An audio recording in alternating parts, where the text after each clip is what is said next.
Mes chers amis, puisque nous sommes dans ce temps de la Passion, j'ai pensé qu'il nous serait utile à tous de réfléchir et de méditer un peu sur les saintes plaies de notre Seigneur.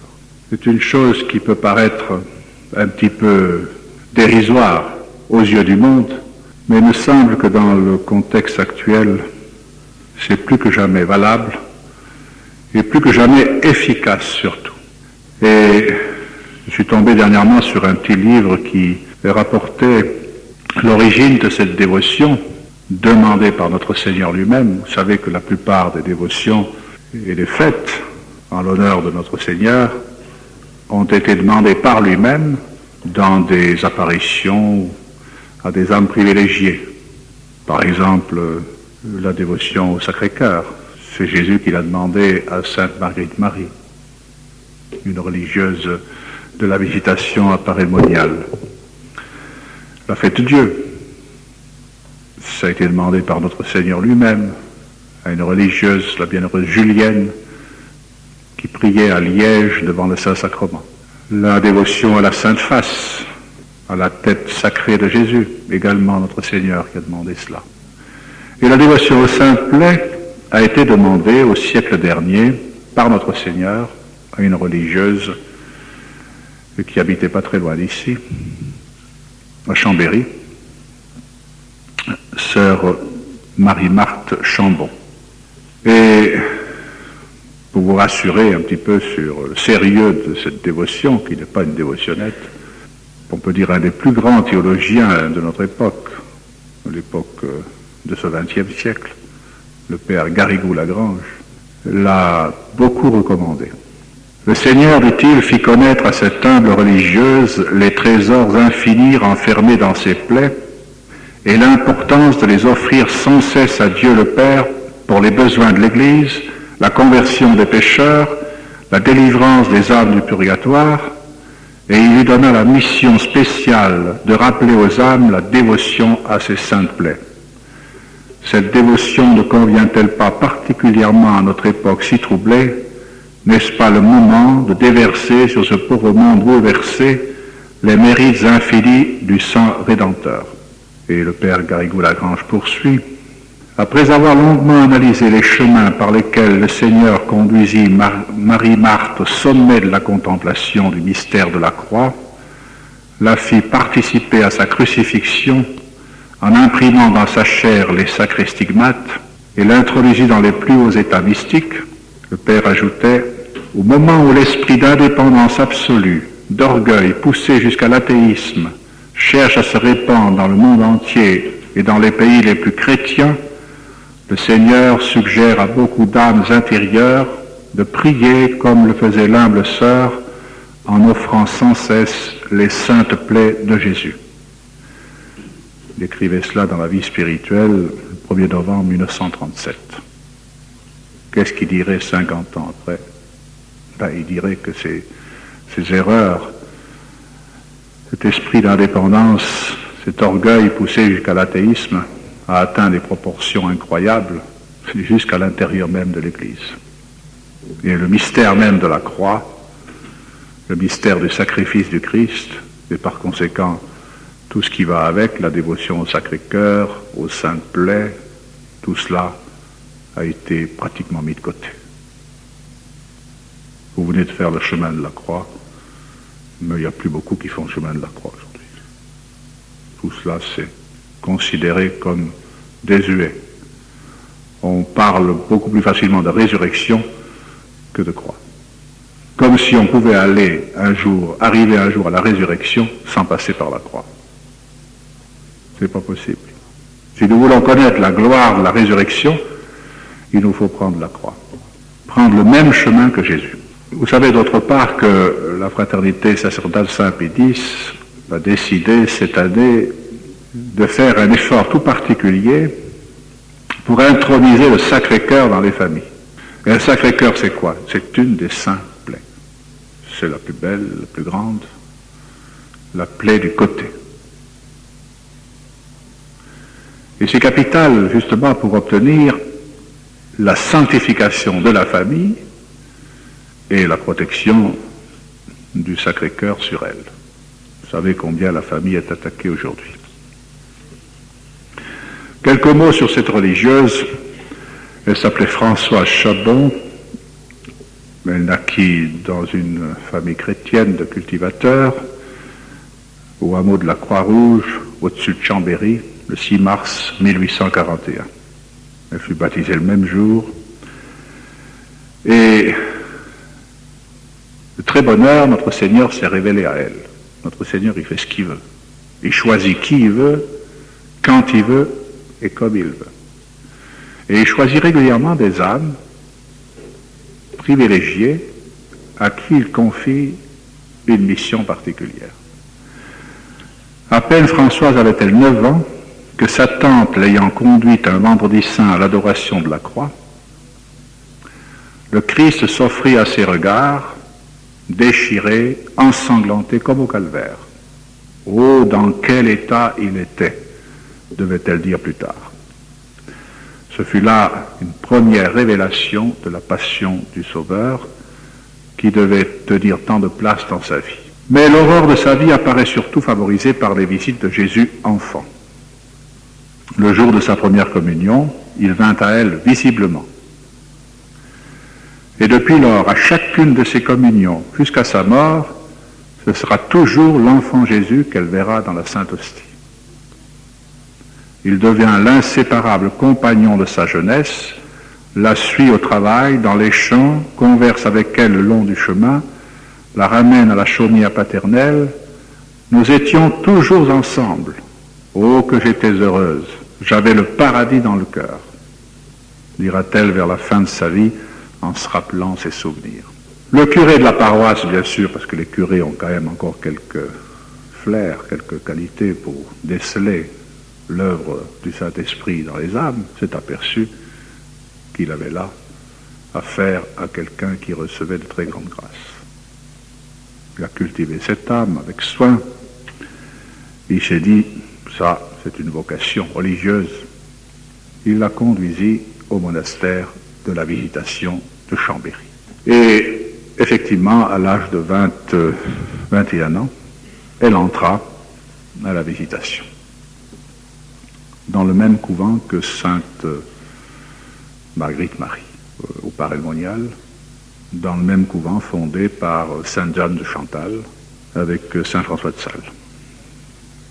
2 ans plus tard, le 2 août 1864, elle prononça ses vœux et prenait place définitivement sous le nom de Sœur Marie-Marthe parmi les religieuses du voile blanc. À l'extérieur, il n'y a rien qui pouvait faire remarquer qu'elle était une âme privilégiée. C'était en elle tout intérieur. Et elle avait même à l'extérieur des choses qui paraissaient assez médiocres. Elle avait des manières et un langage plutôt rustique, une intelligence assez pauvre. Elle ne savait ni lire ni écrire. Avouez qu'en fait d'instruction, c'est pas fameux. Un tempérament très vif et tenace. Ses sœurs, ses compagnes disaient volontiers, oh, pour une sainte, c'était une vraie sainte, mais une sainte parfois exerçante. Elle le savait bien, et elle se plaignait parfois à Jésus en disant qu'elle avait trop d'imperfections. Tes imperfections, lui répondait Jésus, sont la plus grande preuve que tout ce qui se passe en toi vient de Dieu. Je ne te les enlèverai jamais. Elles sont la couverture qui cache mes dons. Tu as bien envie de te cacher, j'en ai encore plus envie que toi. Alors bien sûr, elle s'est ouverte de toutes ces choses à ses supérieurs, à son confesseur, bien sûr. Et finalement, la supérieure était obligée de se rendre à ce qui se passait dans cette religieuse, d'autant qu'elle était tellement obéissante. La mère supérieure disait d'elle, l'obéissance est tout pour elle. La candeur, la droiture, l'esprit de charité qui l'anime, sa mortification, par-dessus tout son humilité sincère et profonde, nous paraissent les plus garants, les plus sûrs garants de la conduite de Dieu sur cette âme. Plus elle reçoit, plus elle entre dans un vrai mépris d'elle-même. étant presque habituellement écrasés par la crainte d'être dans l'illusion. Dociles aux avis qui lui sont donnés, les paroles du prêtre et de la supérieure ont une grande puissance pour lui rendre la paix.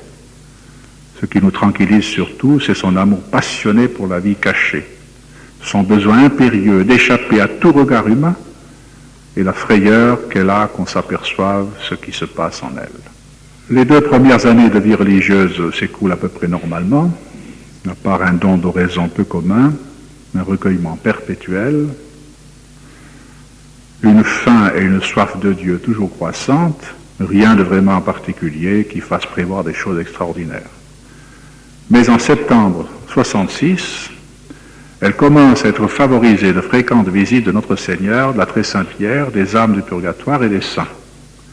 Et Jésus crucifié lui offre presque chaque jour à contempler ses plaies divines, tantôt resplendissantes et glorieuses, tantôt livides ou ensanglantées, en lui demandant de s'associer aux douleurs de sa sainte passion. Je vous fais remarquer en parenthèse que notre Seigneur a gardé, après sa résurrection, les saintes plaies, glorieuses, et il les montre à saint Thomas qui ne voulait pas croire. Viens Thomas, mets tes doigts dans les trous. Ne sois plus incrédule et la foi. Et Jésus a gardé, a conservé dans son corps glorifié ces saintes plaies. Évidemment, Jésus va lui demander alors différentes choses qui sont peu communes.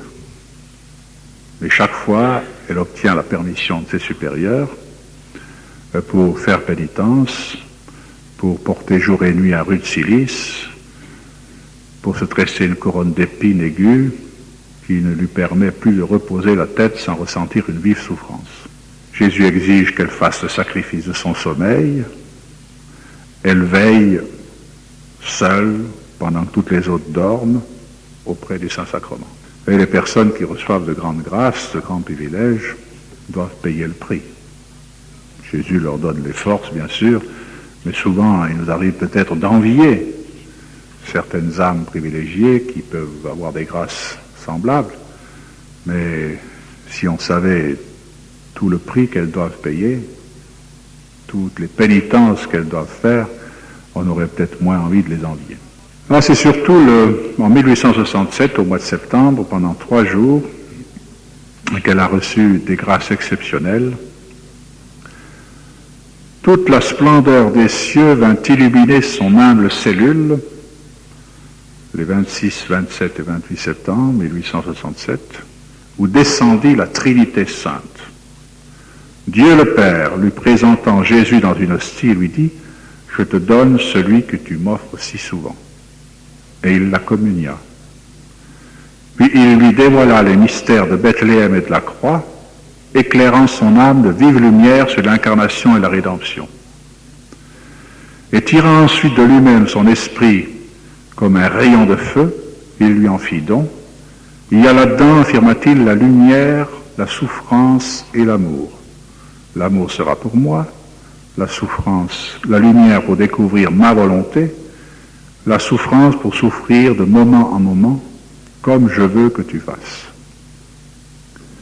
Et le dernier jour, l'invitant à contempler dans un rayon éblouissant de lumière la croix de son Fils, le Père céleste lui donna de mieux comprendre les plaies de Jésus pour son bien personnel.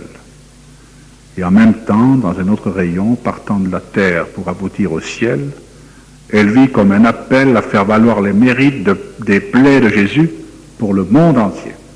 Alors là, on a affaire donc à une chose qui est peu commune, c'est la Trinité Sainte qui s'empare de cette âme et qui la choisisse pour faire connaître une dévotion particulière, la dévotion aux saintes plaies.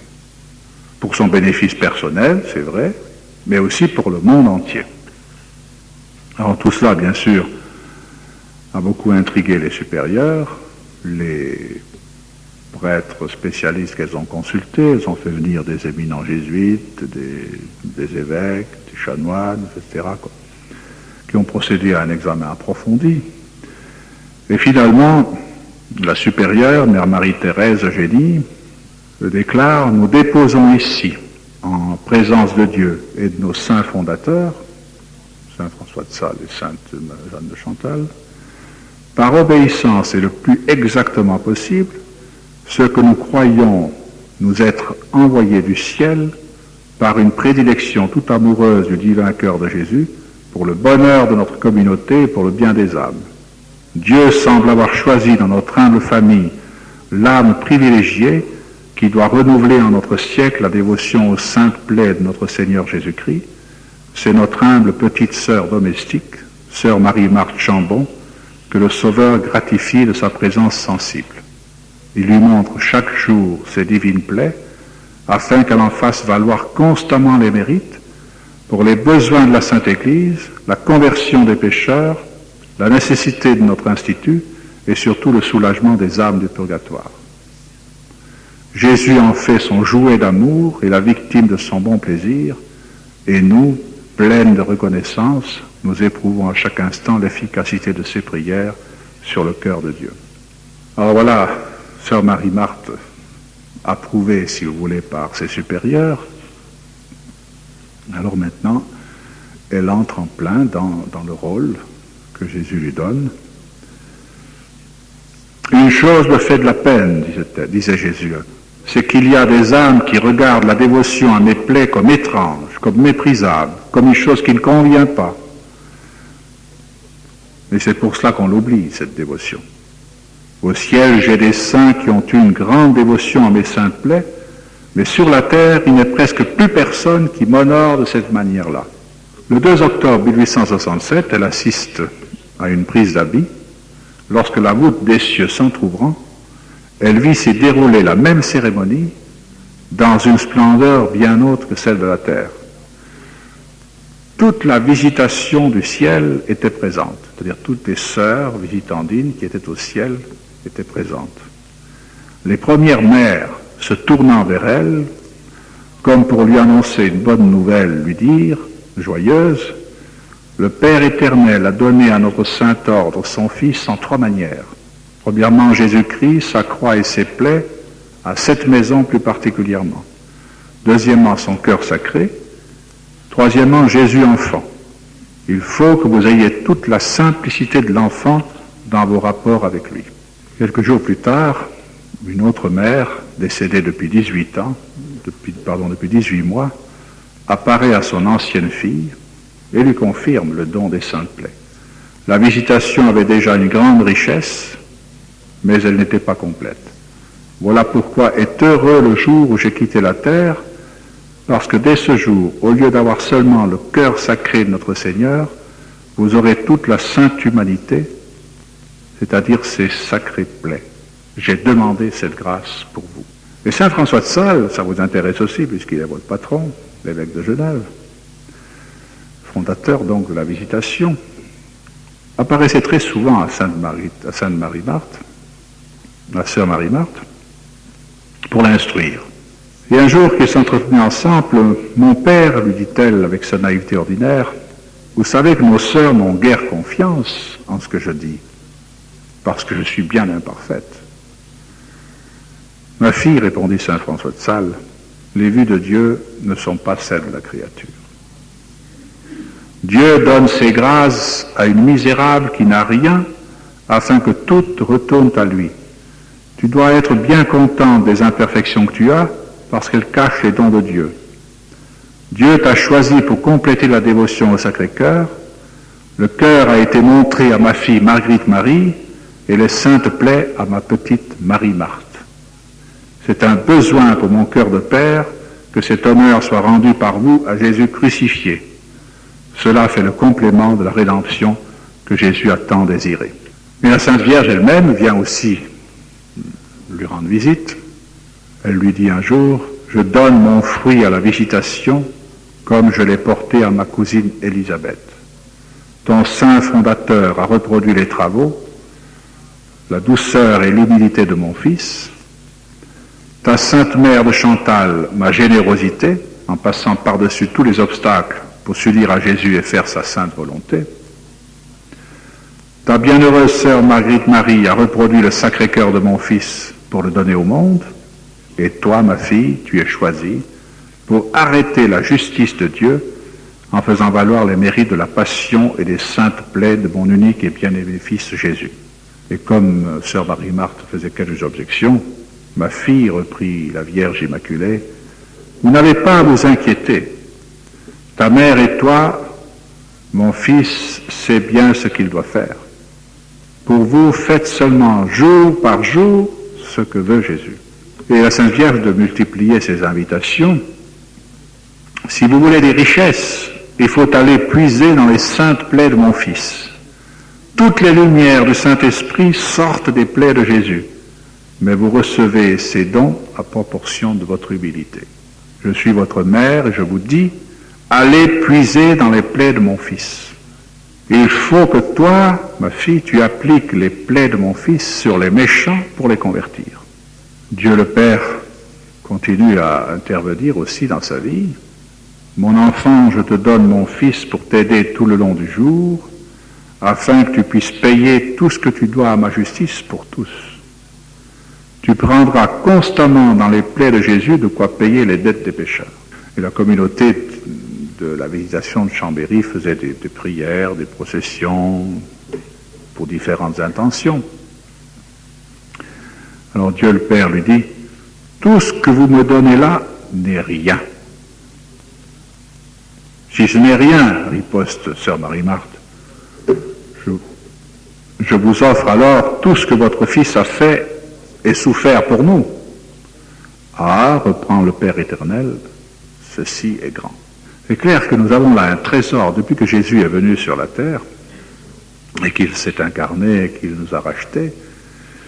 Il continue à être présent au milieu de nous et nous avons le trésor des trésors à disposition. C'est ça qu'il faut offrir au Père. C'est les mérites de notre Seigneur. Avec ça, on peut tout obtenir.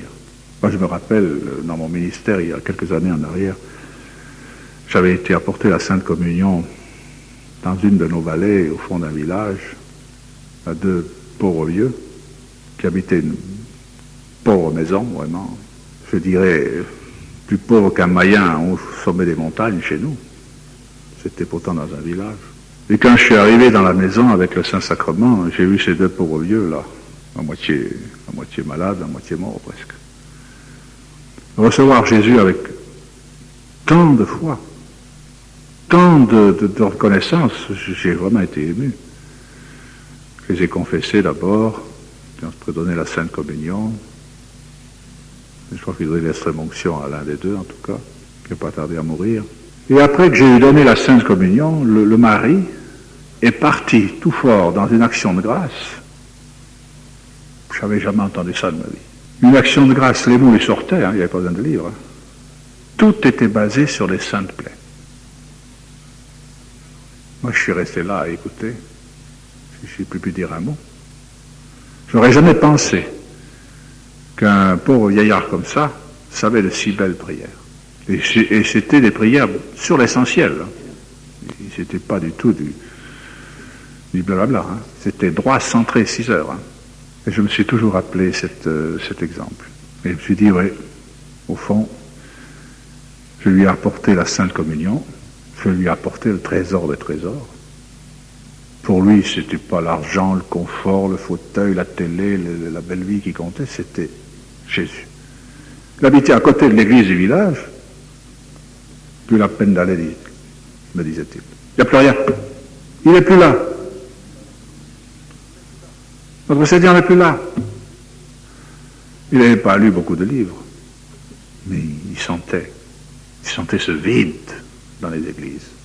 Quel vide? Le vide de notre, il n'y a plus notre Seigneur. À quoi ça sert les murs? De même de nos plus belles cathédrales basiliques. S'il n'est plus lui, les églises deviennent des trésors. Je lisais l'autre jour dans une revue que le cardinal de Paris avait été obligé de prendre des mesures parce qu'à Notre-Dame, à Paris, défile chaque jour une armée de touristes de tout pays, de tout continent, des Japonais, enfin vous voyez, qui arrivent là, s'ils voient qu'il y a une messe, ils vont communier, sans trop savoir ce que c'est. Puis après, ils rejettent l'hostie, d'autant qu'ils la reçoivent dans la main. comme tous les autres. Alors il a dû mettre une équipe spéciale pour ramasser les hosties. Le cardinal de Paris. Parce qu'il y a des hosties qui traînent partout. Ces touristes-là, souvent, par exemple les Japonais sont des païens. Je ne sais pas ce que c'est. Ils voient les autres aller, ils vont. C'est le trésor des trésors qui est jeté aux orties. Il n'y a pas besoin d'aller à Paris du reste pour voir ça. Et Jésus lui disait souvent à sœur Marie-Marthe, je t'ai choisi pour réveiller la dévotion à ma sainte passion dans les temps malheureux où vous vivez. Qu'est-ce qu'il dirait 100 ans plus tard? Puis lui montrant ses saintes plaies comme un livre où il veut lui apprendre à lire, à elle qui ne sait pas lire. Le bon maître ajoute, ne bouge pas les yeux de dessus ce livre, et tu en apprendras plus que les plus grands savants. La prière aux saintes plaies comprend tout. Une autre fois, Jésus lui apparaît, ouvrant son cœur sacré. J'ai choisi ma fidèle servante Marguerite Marie pour faire connaître mon divin cœur, et ma petite Marie-Marthe pour insinuer la dévotion à mes autres plaies. Mes plaies vous sauveront infailliblement. Elles sauveront le monde. Ma fille, le monde sera plus ou moins troublé suivant que tu auras fait ta tâche. Tu es choisi pour satisfaire ma justice. Enfermé dans ta clôture, tu dois vivre ici-bas comme l'on vit au ciel, m'aimer, me prier sans cesse par mes plaies pour apaiser ma vengeance. Je veux que par cette dévotion, non seulement les âmes avec lesquelles tu vis deviennent saintes, mais beaucoup d'autres encore. Un jour, je te demanderai compte si tu as bien pris dans ce trésor pour toutes mes créatures. Je t'ai choisi pour faire valoir les mérites de ma sainte passion pour tous. Et je veux que tu sois toujours caché. À moi de te faire connaître plus tard que c'est par ce moyen que le monde sera sauvé et par les mains aussi de ma mère immaculée. Alors, vous voyez, le motif profond du reste de cette dévotion aux saintes plaies, c'est, comme je vous l'ai dit, ce trésor qui est à notre disposition, c'est quelque chose de vivant. Des fois, on pense à notre Seigneur, à sa passion, comme à une chose du passé. C'est vrai, c'est un événement du passé, il y a 2000 ans. Mais notre Seigneur n'est pas une relique. Il est toujours vivant. Il a voulu rester parmi nous. Et son sacrifice est renouvelé d'une façon non sanglante. Mais il est toujours là, sans cesse intercédant pour nous auprès du Père, sans cesse s'immolant, se donnant, se sacrifiant, et pour que les âmes soient sanctifiées et soient sauvées. Et ce trésor, eh bien, souvent nous passons à côté. Nous courons après 36 choses dans la vie. Il y a des gens qui passent tout leur temps, toute leur vie à s'amuser, à des bricoles de rien du tout. Et ils arriveront devant le juge en disant « On ne savait pas que c'était ça, l'important dans la vie. » Ils auront tout fait sauf ce qu'il fallait faire. Que de grâces qui seront gaspillées. Ma fille reconnaît bien le trésor du monde. Le monde ne veut pas le connaître.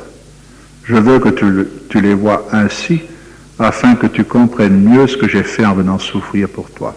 Chaque fois que vous offrez à mon Père les mérites de mes divines plaies, vous gagnez une fortune immense. Vous êtes semblable à celui qui trouverait dans la terre un grand trésor. Mais comme vous ne pouvez pas conserver cette fortune, Dieu la reprend, et ma divine mère aussi, pour vous la rendre au moment de la mort, et en appliquer les mérites aux âmes qui en ont besoin. Car vous devez faire valoir la fortune de mes saintes plaies. Il ne faut pas rester pauvre, parce que votre Père est bien riche. Votre richesse, c'est ma sainte passion. Il ne faut pas vous en écarter, il faut que vous puisiez constamment dans le trésor de ma passion et dans les trous de mes plaies sacrées. Celui qui est dans le besoin, qu'il vienne ici, c'est le trésor et la richesse. L'une de mes créatures m'a trahi et vendu. Elle m'a trahi et a vendu mon sang. Mais vous pouvez si facilement le racheter goutte à goutte pour purifier la terre. C'est allusion à Judas qui a vendu Jésus pour de l'argent. Terrible drame que celui de Judas, qui se renouvelle aujourd'hui à de multiples exemplaires. Judas, c'était un apôtre. Les évêques aujourd'hui sont des apôtres. Que de drames dans l'épiscopat catholique aujourd'hui. Quel quelle responsabilité au niveau précisément du précieux sang, de la Sainte Messe, de la croix de Jésus. Mais on peut dire que si la Providence n'avait pas suscité Monseigneur Lefebvre, c'était par terre.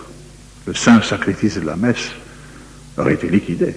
Monseigneur Lefebvre n'aurait fait que ça, sauvegarder la Sainte Messe et fabriquer des prêtres pour continuer cela. On lui devrait une reconnaissance éternelle. Votre vie, disait Jésus, n'est pas de ce monde. Enlevez les plaies de Jésus et vous deviendrez terrestre. Vous êtes trop matériel pour comprendre toute l'étendue des grâces que vous recevez par leur mérite. Vous ne regardez pas assez le soleil dans sa plénitude. Et mes prêtres eux-mêmes ne montrent pas assez le crucifix. Je veux que l'on m'honore tout entier. Il ne faut pas craindre de montrer mes plaies aux âmes. Le chemin de mes plaies est si simple et si facile pour aller au ciel. Et c'est vrai combien de prêtres ne montrent plus le crucifix. Ils montrent le monde. Et on a presque parfois peur de parler de ces choses-là, et pourtant, c'est la grande réalité. C'est le sacrifice du Christ qui sauve le monde. Désignant un groupe de séraphins qui se pressent autour de l'autel pendant la Sainte Messe, pendant qu'on célèbre la messe, les anges sont là. Notre Seigneur ne vient jamais tout seul, il est accompagné, il est le roi. Il est accompagné de sa très sainte mère, des anges, ils sont tous là. On ne les voit pas, ce sont des esprits, mais ils sont là. Ils contemplent la beauté, la sainteté de Dieu.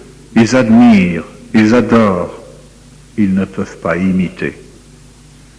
Quant à vous, il faut surtout contempler les souffrances de Jésus pour vous conformer à lui. Il faut venir à mes plaies avec des cœurs bien chauds, bien ardents, et faire avec grande ferveur les aspirations pour obtenir les grâces que vous sollicitez. Mes saintes plaies soutiennent le monde. Il faut me demander l'affermissement dans l'amour de mes plaies, parce qu'elles sont la source de toutes les grâces.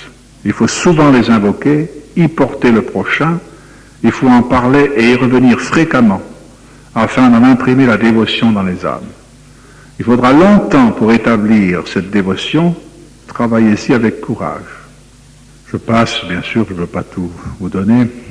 Notre Seigneur insiste aussi beaucoup sur la couronne d'épines. Ma couronne d'épines m'a fait plus souffrir que toutes mes autres plaies. Elle a été ma plus cruelle souffrance après le jardin des Oliviers.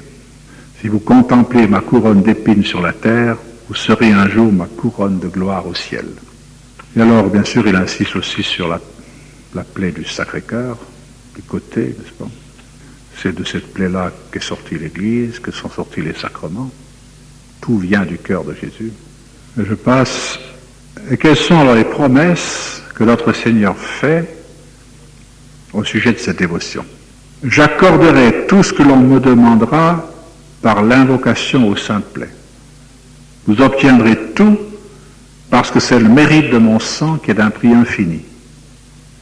Avec mes plaies et mon cœur divin, vous pouvez tout obtenir. Mes plaies répareront vos plaies. Ceux qui les honorent recevront une vraie connaissance de Jésus-Christ. En les méditant, tu trouveras toujours un nouvel amour. Mes plaies couvriront toutes tes fautes. En les offrant pour la conversion des pécheurs, encore que les pécheurs ne se convertiraient point, vous aurez devant Dieu le même mérite que s'ils s'étaient convertis. Lorsque vous avez quelque peine, quelque chose à souffrir, il faut vite l'apporter dans mes plaies. Il faut souvent répéter auprès des malades cette aspiration, « Mon Jésus, pardon et miséricorde par les mérites de vos saintes plaies. » Cette prière soulagera l'âme et le corps. Les saintes plaies ont une efficacité merveilleuse pour la conversion des pécheurs. Le pécheur qui dira la prière suivante, « Père éternel, je vous offre les plaies de notre Seigneur Jésus-Christ pour guérir celles de nos âmes », obtiendra sa conversion. Ben oui, parce que le pécheur qui dit ça sincèrement, il ne peut pas ne pas recevoir, il s'ouvre à la grâce. Pourquoi le pécheur ne se convertit pas? Parce qu'il reste fermé. Dès qu'il s'ouvre à la grâce, même si c'est un très grand pécheur, oui, le bon larron sur la croix, il est à quelques minutes de la mort, à côté de quelqu'un qui meurt comme lui crucifié, Il se rend compte que Jésus, mourant, a des sentiments qui sont étonnants. Il se rend compte qu'il y a une force terrible en lui. Il se tourne vers lui, « Seigneur, souviens-toi de moi quand tu seras dans ton royaume. » Il reçoit le pardon. Aujourd'hui même, tu seras avec moi au paradis. Non seulement il reçoit le pardon, mais il reçoit le paradis le jour même. C'est ça le cœur de Jésus. La grâce qu'il faut demander, c'est que les pécheurs se tournent humblement vers Jésus. Et Jésus, alors, laisse jouer sa miséricorde. Mes saintes plaies vous sauveront infailliblement, elles sauveront le monde. Vous n'êtes rien par vous-même, mais votre âme unie à Jésus devient puissante. Elle peut même faire plusieurs choses à la fois, mériter et obtenir pour tous les besoins, sans qu'il soit nécessaire de rien particulariser. Il y avait à ce moment-là une situation politique un peu difficile, et la mère supérieure avait fait des neuvaines spéciales aux Saintes Plaies, et Jésus lui disait à Sœur Marie-Marthe, « J'aime tant ta communauté qu'il ne lui arrivera pas de mal. Que ta mère ne s'arrête pas aux nouvelles du temps, car souvent les nouvelles du dehors sont fausses. Ma parole seule est vraie. Je vous le dis, vous n'avez rien à craindre. Si vous laissiez la prière, alors oui, vous auriez à craindre. Ce chapelet de la miséricorde fait contrepoids à ma justice, il arrête ma vengeance. » Alors ces saintes plaies sont aussi très efficaces pour l'Église, et ça nous intéresse beaucoup cela. Ma fille, il faut bien faire ta charge, qui est d'offrir mes divines plaies à mon Père éternel, parce que de là doit venir le triomphe de l'Église, lequel passera par ma mère immaculée. Alors on a la clé. Triomphe de l'Église va venir par les saintes plaies de notre Seigneur et la Vierge Immaculée. On a là exactement la reproduction de la vision de Saint Jean Bosco.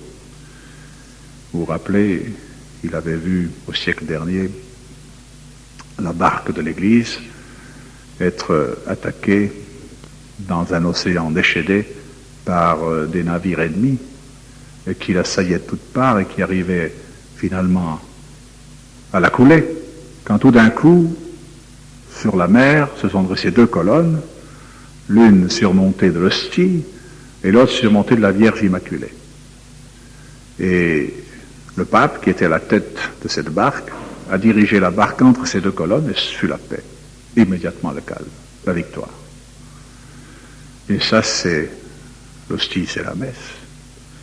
C'est le sacrifice du Christ. Ce sont les mérites infinis des saintes plaies, le trésor des trésors autour duquel toutes les églises ont été bâties. Vous êtes aussi dans une église où le tabernacle est au centre. D'ailleurs, dans les églises modernes, aujourd'hui, on a mis de côté. On a mis de côté le trésor. Vous mettez quoi devant? L'homme. Mais on ne va pas là avec l'homme. Et de l'autre côté, la Vierge Immaculée, le rosaire, Notre-Dame. Celle qui écrase la tête du serpent infernal, celle qui combat contre le dragon, et celle qui a dit à Fatima, entre autres, « Mon cœur immaculé triomphera ». Et cette crise de l'Église ne pourra être vaincue que par ces deux choses, que par la Sainte Messe et la Très Sainte Vierge, que par notre Seigneur et Marie. Et encore une chose intéressante, Sœur Marie-Marthe demandait souvent à Jésus de couvrir de sa protection de ses saintes plaies le pape. Et cette prière plaisait beaucoup à notre Seigneur. Il fit voir à notre sœur que la grâce surabondait sur le très saint Père Pie IX à l'époque, et que les prières faites par la communauté y contribuaient grandement. Il n'y a pas d'époque dans l'histoire de l'Église qui exigerait plus l'utilisation de l'infaillibilité pontificale, du pouvoir de Pierre. Depuis toutes ces années du concile et de l'après-concile, Pierre a laissé son pouvoir aux mains de la collégialité. On peut dire que le pouvoir pontifical n'est plus exercé. C'est qu'il y a des choses qui se passent à ce niveau-là aujourd'hui qui sont bien étranges et qui sont certainement le résultat de l'action de Satan, mais on n'est plus au niveau de l'Église. Si bien qu'on a, je vous le disais, je crois ce matin, une réelle imposture. Des tas de gens sont complètement trompés au niveau de l'obéissance au pape. Ils finissent par désobéir à Dieu, à tout ce que Dieu et l'Église ont commandé par les papes à travers les siècles. Et alors il faut mettre fin une fois à cette imposture. Mais comment faire? Je crois qu'un des moyens, c'est justement celui qui nous est recommandé là, l'offrande des saintes plaies, l'offrande des mérites infinis de la passion et de la mort de Jésus, et la prière à la Vierge Immaculée. C'est ça qui va permettre un jour le rétablissement du pouvoir pontifical. Je ne sais pas par quel moyen, ça c'est l'avenir nous le dira, mais je suis certain qu'un jour, le pouvoir du pape sera rétabli et que nous aurons à nouveau l'Église complètement reconstituée à tous les niveaux, au niveau des fidèles, des prêtres, des évêques, des cardinaux et du pape.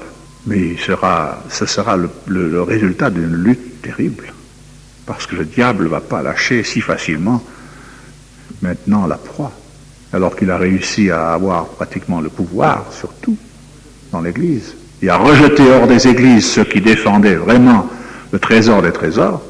Il ne va pas lâcher si facilement. Comment le faire lâcher?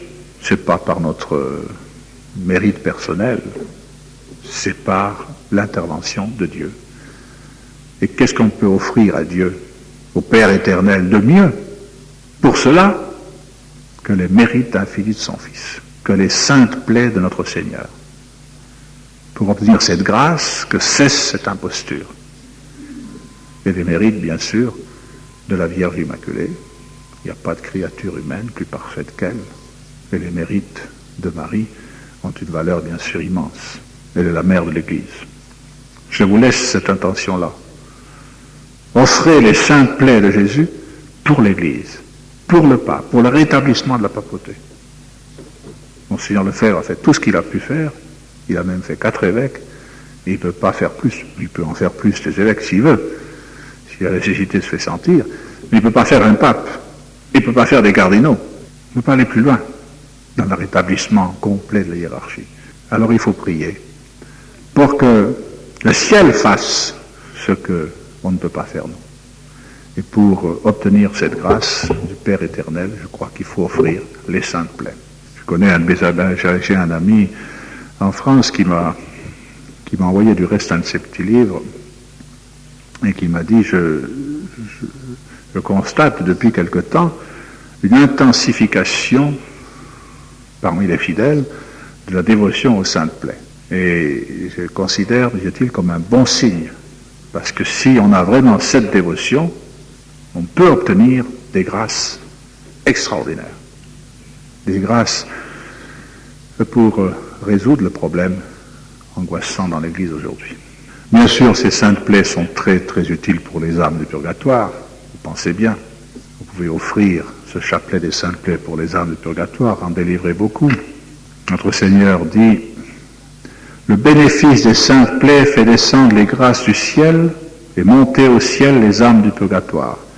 Chaque fois que vous regarderez le divin crucifié avec un cœur pur, vous obtiendrez la délivrance de 5 âmes du purgatoire, une à chaque source.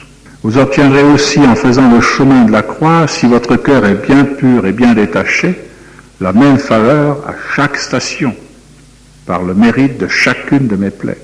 Et quand vous offrez mes saintes plaies pour les pécheurs, il ne faut pas oublier de le faire pour les âmes du purgatoire, car il y a peu de personnes qui pensent à leur soulagement.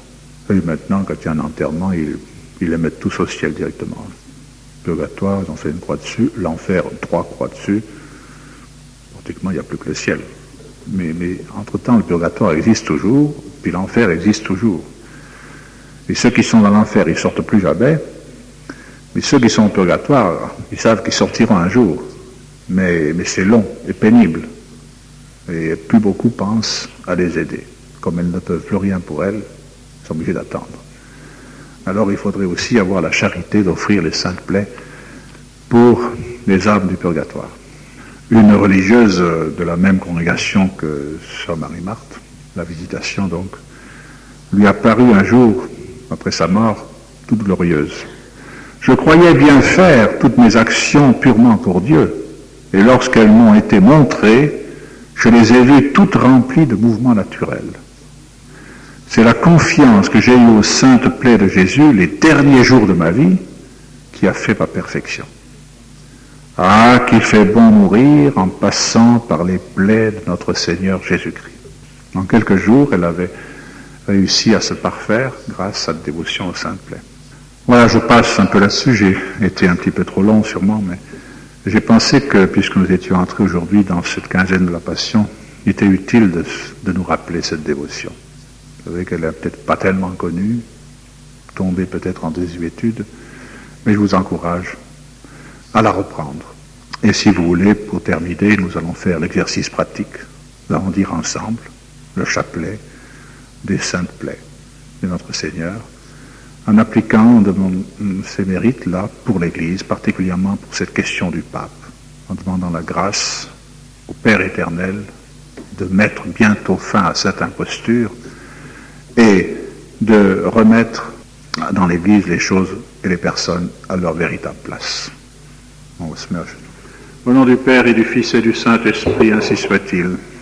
Ô Jésus, divin Rédempteur, soyez-nous miséricordieux pour nous et pour le monde entier. Amen. Dieu fort, Dieu saint, Dieu immortel, ayez pitié de nous et de tout le monde. Amen. Grâce, miséricorde, ô mon Jésus, pendant les dangers présents, couvrez-nous de votre sang précieux. Amen.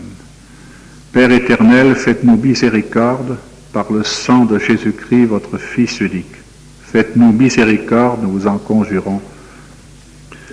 Mon Jésus, pardon et miséricorde. Mon Jésus, pardon et miséricorde. Mon Jésus, pardon et miséricorde. Mon Jésus, pardon et miséricorde. Mon Jésus, pardon et miséricorde. Mon Jésus, pardon et miséricorde. Mon Jésus, pardon et miséricorde. Mon Jésus, pardon et miséricorde. Mon Jésus, pardon et miséricorde. Mon Jésus, pardon et miséricorde. Mon Jésus, pardon et miséricorde. Père éternel, je vous offre les plaies de notre Seigneur Jésus-Christ pour guérir celles de nos âmes. Mon Jésus, pardon et miséricorde. Mon Jésus, pardon et miséricorde. Mon Jésus, pardon et miséricorde. Mon Jésus, pardon et miséricorde. Mon Jésus, pardon et miséricorde. Mon Jésus, pardon et miséricorde. Mon Jésus, pardon et miséricorde. Mon Jésus, pardon et miséricorde. Mon Jésus, pardon et miséricorde. Mon Jésus, pardon et miséricorde. Père éternel, je vous offre les plaies de notre Seigneur Jésus-Christ pour guérir celles de nos âmes. Mon Jésus, pardon et miséricorde. Mon Jésus, pardon et miséricorde. Mon Jésus, pardon et miséricorde. Mon Jésus, pardon et miséricorde. Mon Jésus, pardon et miséricorde. Mon Jésus, pardon et miséricorde. Mon Jésus, pardon et miséricorde. Mon Jésus, pardon et miséricorde. Mon Jésus, pardon et miséricorde. Mon Jésus, pardon et miséricorde. Père éternel, je vous offre les plaies de notre Seigneur Jésus-Christ pour guérir celles de nos âmes. Mon Jésus, pardon et miséricorde. Mon Jésus, pardon et miséricorde. Mon Jésus, pardon et miséricorde. Mon Jésus, pardon et miséricorde. Mon Jésus, pardon et miséricorde. Mon Jésus, pardon et miséricorde. Mon Jésus, pardon et miséricorde. Mon Jésus, pardon et miséricorde. Mon Jésus, pardon et miséricorde. Mon Jésus, pardon et miséricorde. Père éternel, je vous offre les plaies de notre Seigneur Jésus-Christ pour guérir celles de nos âmes. Mon Jésus, pardon et miséricorde. Mon Jésus, pardon et miséricorde. Mon Jésus, pardon et miséricorde. Mon Jésus, pardon et miséricorde. Mon Jésus, pardon et miséricorde. Mon Jésus, pardon et miséricorde. Mon Jésus, pardon et miséricorde. Mon Jésus, pardon et miséricorde. Mon Jésus, pardon et miséricorde. Mon Jésus, pardon et miséricorde. Père éternel, je vous offre les plaies de notre Seigneur Jésus-Christ pour guérir celles de nos âmes. Au nom du Père et du Fils et du Saint-Esprit, ainsi soit-il. Au nom du Père et du Fils et du Saint-Esprit, ainsi soit-il. Mes bien chers frères, nous sommes entrés donc dans le temps de la Passion. Et l'Église va nous rappeler les souffrances et la mort du Christ sur la croix. À cause de quoi? À cause de nos péchés. Nous sommes les responsables de ce drame du calvaire. Alors, mes bien chers frères, il faut que nous entrions dans ce temps de la Passion avec une réflexion sérieuse. Quel est le motif principal qui fait que, vous l'avez senti, je pense, en écoutant la lecture de l'Évangile, l'étau se resserre sur Jésus et la haine devient de plus en plus implacable contre lui, et cela de la part de ceux qui auraient dû l'écouter à genoux, de ceux qui auraient dû être heureux de voir Jésus parler ainsi et opérer tant de merveilles dans le peuple, de ceux qui étaient aux responsabilités religieuses, de ceux qui connaissaient la Bible jusqu'au bout des doigts. Pourquoi une telle haine, un tel rejet de Jésus? Parce qu'ils ne pouvaient pas accepter cette idée que Jésus était Dieu. Jésus, d'après eux, n'est pas le Messie, il est le fils du charpentier Joseph. Il se dit Dieu, ça peut être qu'un possédé du diable. Et alors, durant ces 15 jours, on sent cette haine monter toujours plus. Finalement, ça sera la crucifixion. Oh, c'est pas d'aujourd'hui que cela date. Toute la vie de Jésus a été marquée par la persécution. Saint Jean nous dit dans le dernier évangile, il est venu chez lui et les siens ne l'ont pas reçu. Et le vieillard Siméon disait, quand Jésus avait 40 jours, il sera un signe de contradiction. Il vient pour la chute ou pour le relèvement de beaucoup en Israël. Et Jésus est à peine né que le roi Hérode voyait déjà en lui un rival futur, et il a voulu l'éliminer physiquement, en massacrant tous les enfants de Bethléem et des environs en dessous de 2 ans. Et plus tard, quand il commença sa vie publique, certes par sa prédication et surtout par sa bonté et sa miséricorde à l'égard des plus pauvres, des malheureux, des malades, des pécheurs, Jésus s'attira les foules. Il s'attira la sympathie parce que les gens sentaient qu'il y avait en lui une force. Jamais homme n'a parlé comme cet homme, disait-on. C'était la force de Dieu, parce qu'il était Dieu. Mais en même temps, partout où il passait, il suscitait la haine, la jalousie, surtout des scribes et des pharisiens, qui ne pouvaient pas supporter que les gens couraient après lui. Un jour, Jésus arrive à Nazareth, dans son village. Il entre dans la synagogue. Le chef de la synagogue le prie d'adresser la parole. Il déroule le rouleau de la loi et il lit ce passage. « L'Esprit Saint m'a consacré pour aller apporter la bonne nouvelle aux pauvres. » Mais il explique tout ce passage du prophète en disant « Aujourd'hui, ces paroles se réalisent devant vous. » Je suis consacré par l'Esprit Saint pour aller apporter la bonne nouvelle aux pauvres. Ce fut un tollé général dans la synagogue. Les gens se levèrent, crièrent, se jetèrent sur Jésus, le jetèrent hors de la synagogue et le forcèrent à aller jusque sur un rocher qui surplombait le village pour le jeter en bas. Il blasphème, il se dit Dieu. On sait bien qui il est, le fils du charpentier.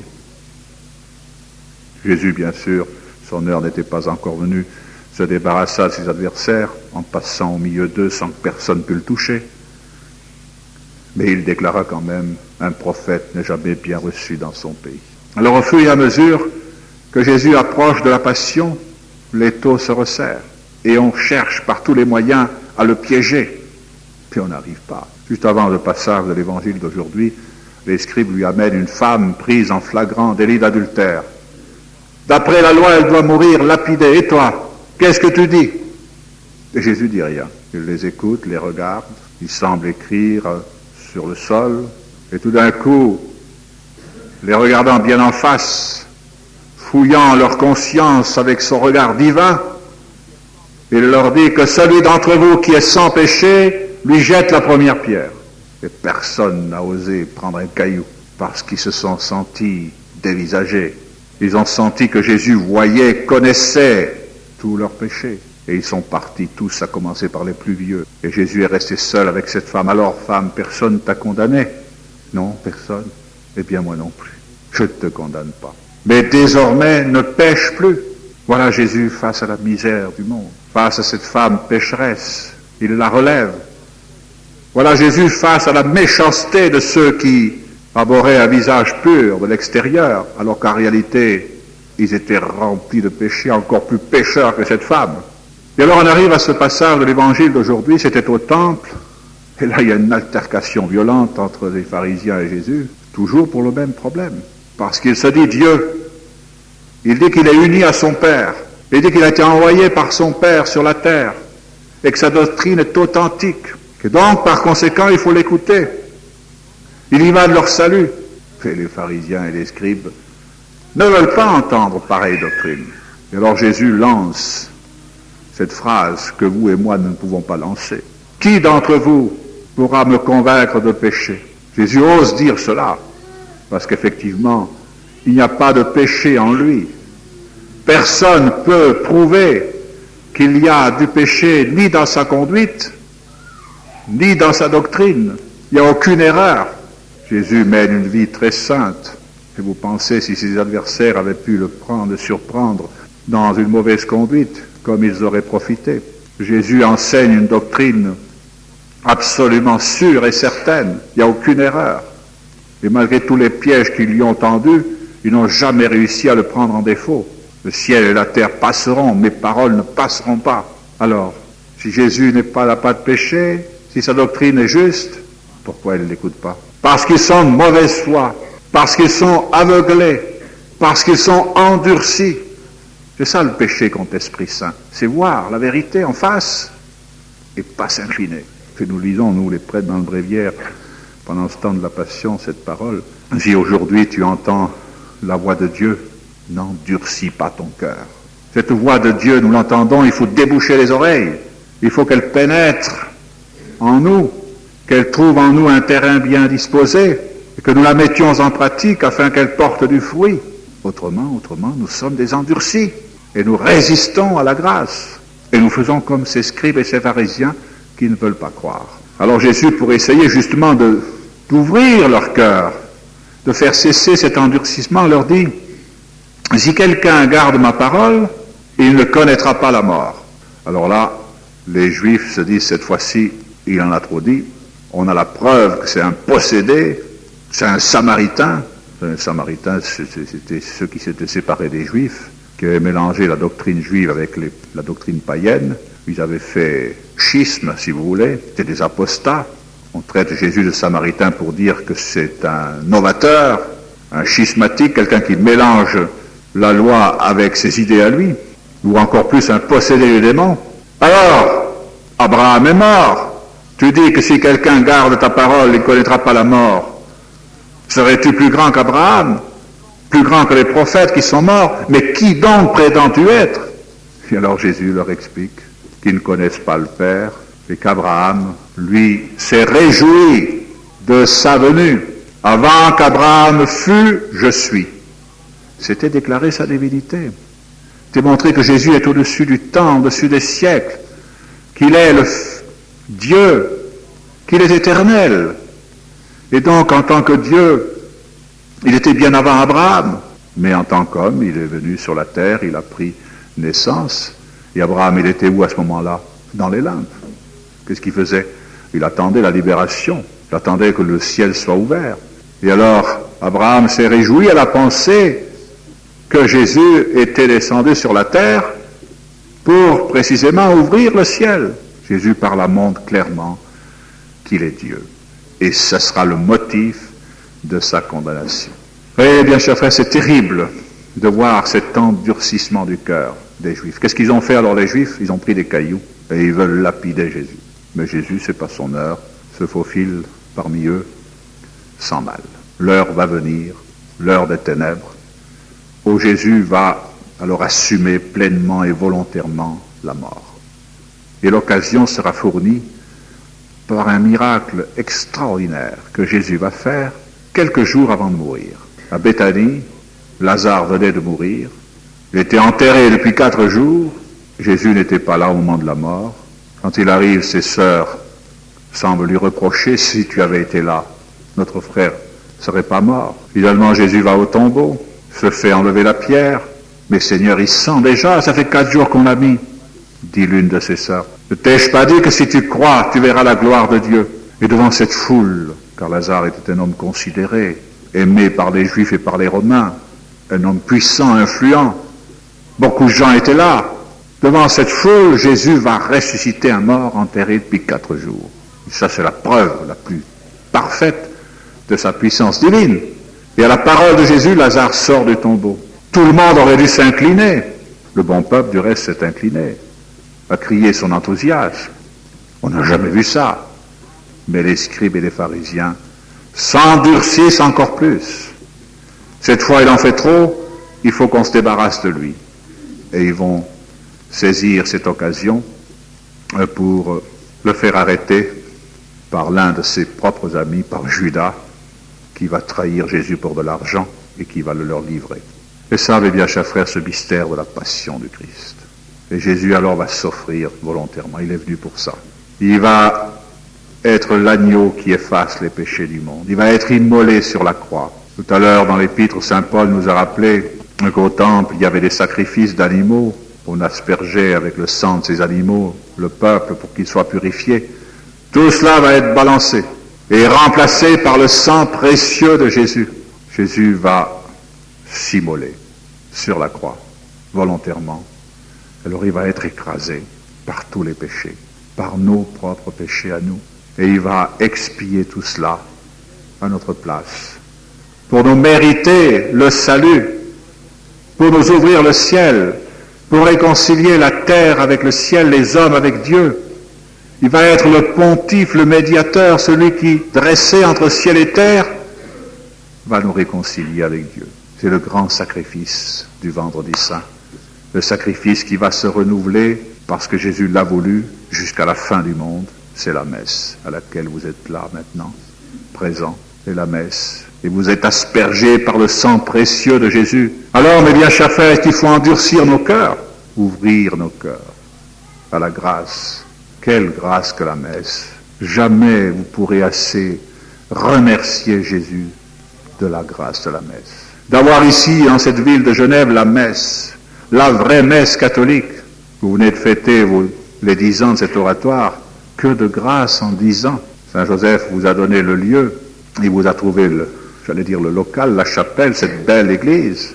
Mais c'est Jésus qui est là. C'est Jésus qui continue à s'immoler, à s'offrir en victime à son Père, pour que vous puissiez vivre de sa vie, et ainsi ne pas connaître la mort. Mais me direz-vous, comme les Juifs, on va mourir.